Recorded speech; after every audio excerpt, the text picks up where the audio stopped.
Assalamu alaikum. Today the topic is development of the spinal cord. Development of spinal cord almost starts at the end of the third week when the neural tube is formed. Neural tube is mainly formed due to the folding of the neural folds, and as the neural folds are fused, mainly the fusion is from the cephalic to the caudal end. Only two cranial pores, one is the cranial neuropore and other one is the caudal neuropore. They are not fused, but when they will be fused, cranial neuropore is closed at the 25th day, while caudal neuropore will be closed at the 28th day. When these neuropores are also closed, then we have the neural tube, and this neural tube is formed due to the inductive influence of the notochord. This one is the notochord. This sends signals for the formation of the neural tube. Now, how the development of spinal cord is there? Because of the formation of the spinal cord from the caudal end of the neural tube. Now, let's suppose this is the neural tube, this one is the neural tube, and here are the neuroepithelial cells in the neural tube. Okay. Now, these neuroepithelial cells has a pseudostratified epithelium like this. As we know that the pseudostratified epithelium is the one which have the nuclei at different levels. So, its nuclei will be at different levels. So, the neuroepithelial cells which are present in the neural tube, they form a pseudostratified epithelium, and these cells continue to replicate or divide. And these neuroepithelial cells then divide to form the neuroblast and form another layer which is known as the mantle layer. So, this is the neuroepithelial layer. Then we have the mantle layer. Then after the neuroblasts are formed in the mantle layer, due to the continuous addition of the neuroblast in the mantle layer, two thickenings are formed. One is basal plate and other one is the alar plate.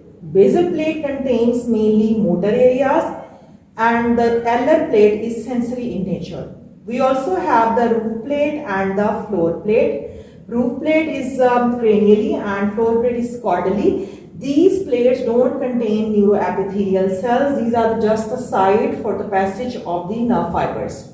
Now the neuroblasts are here. Keep it in mind, only the neuroepithelial cells can divide, but the neuroblast in the mantle layer cannot divide.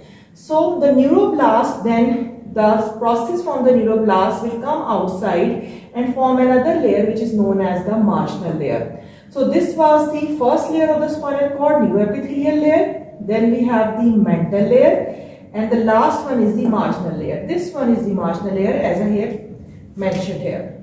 This is the marginal layer, this is the mantle layer, and this one is the neuroepithelial layer. So these three layers are formed in the spinal cord. Now the grey matter is mainly of the spinal cord is formed from the mantle layer, while the marginal layer contributes in the formation of the white matter. As you know, the spinal cord, the main structure is this one. The grey matter is formed by the mantle layer from the neuroblast, while the white matter is formed by the marginal layer, which is formed by the process of the neuroblast. Now, how the ventral root is formed? The ventral root is formed by the motor cells, motor nerve cells, which come out from the marginal layer. They will converge and form the ventral root or the motor root, and they will combine with the dorsal root to form the spinal nerve, which is a mixed nerve. And then the spinal nerve will divide into the dorsal rami and the ventral rami. Ventral rami then supply the ventral body wall, while the dorsal rami will supply the axial skeleton and the muscles of the back. So now, how the origin of the neuroglial cells? Neuroglial cells are also produced by the neuroepithelial cells. All the neuroglial cells, for example, we have the astrocytes. Astrocytes are the neuroglial cells. Then oligodendrocytes. Astrocytes are also of two types, fibrillar and astrocytic. Okay? So all the glial cells are produced by the neuroepithelial cells except microglial cells which are produced by the mesenchymal cells. So the astrocytes, oligodendrocytes, Schwann cells, all the neuroglial cells are produced from the neuroepithelial cells. Only the microglial cells are produced by the mesenchymal cells. So this was about the neuroglial cells. Now the myelination. How the myelination of spinal cord is there? Myelination mainly starts at the 4th month. 4th month pe myelination will be started. And how the myelination is there? There are some differences about the myelination. You know that which cells are responsible for the myelination. There are two types of cells. One are the oligodendrocytes and other one are the Schwann cells. Oligodendrocytes mainly do the myelination in the CNS, while the Schwann cells produce myelination in peripheral nervous system.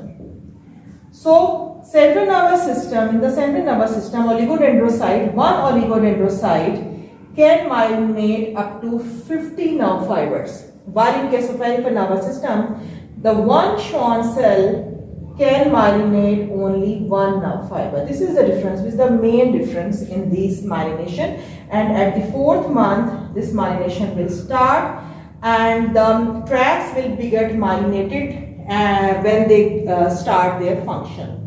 So next is the positional changes of the spinal cord. Spinal cord, as you know that initially the spinal cord, the vertebral column and the spinal cord are at the same level, but due to the disproportionate growth and the extensive growth of the vertebral column, spinal cord will remain left behind and it comes at the level of the lower border of L1. Then just the extension of the pia mater is there, which is known as the filum terminale, which extends downwards. So this is the positional change of the spinal cord, and you will say due to the disproportionate growth of the vertebral column and the spinal cord is at the higher level, for example at the lower border of the L1. I hope you understand the spinal cord. Allah Hafiz.